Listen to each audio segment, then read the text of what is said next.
Hanno forzato la porta e sono entrati nel cuore della notte nella casa di una donna a Monastier ed hanno rubato la borsa che conteneva carte di pagamento e le chiavi dell'auto. Come due criminali di professione, i due ladri, entrambi diciassettenni, sono scappati a bordo della vettura. Ovviamente, vista l'età, nessuno dei due aveva la patente ed infatti dopo qualche chilometro sono usciti di strada finendo in un fossato. Ma la notte brava non è finita qui. Usciti dall'auto, i due minori sono andati in un locale dove, utilizzando la carta di credito rubata, hanno effettuato delle consumazioni e diverse giocate. La mattina successiva, sempre utilizzando la PostePay della donna derubata, hanno acquistato online una PlayStation. I fatti risalgono alla notte tra il 23 ed il 24 febbraio scorsi. Dopo la denuncia della donna sono scattate le indagini dei carabinieri che, seguendo la traccia dei pagamenti, sono riusciti a risalire agli esercizi commerciali dove i ragazzi avevano utilizzato le carte rubate.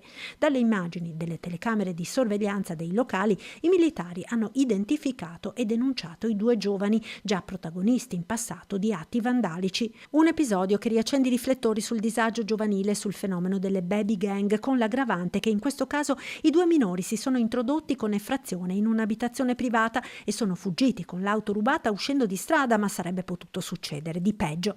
Ferma la condanna della sindaca Paola Moro, che si rivolge anche alle famiglie. Noi stiamo lavorando moltissimo sulle politiche giovanili, sull'educazione, sui progetti, stiamo mettendo anche parecchie risorse, però qui chiaramente siamo oltre, ecco, e qui l'appello va fatto anche alle famiglie, anche una sana, come dire, un sano contenimento, un sano controllo di dove vanno, perché questi ragazzi minori erano fuori a ore, diciamo, nelle prime ore del mattino, insomma, dopo essere stati fuori tutta la notte. Io mi chiedo, insomma, le famiglie se riescono a controllare questi atteggiamenti, questi comportamenti, già si fa un certo tipo di lavoro. Queste non sono ragazzate, sono fatti gravissimi e vanno repressi.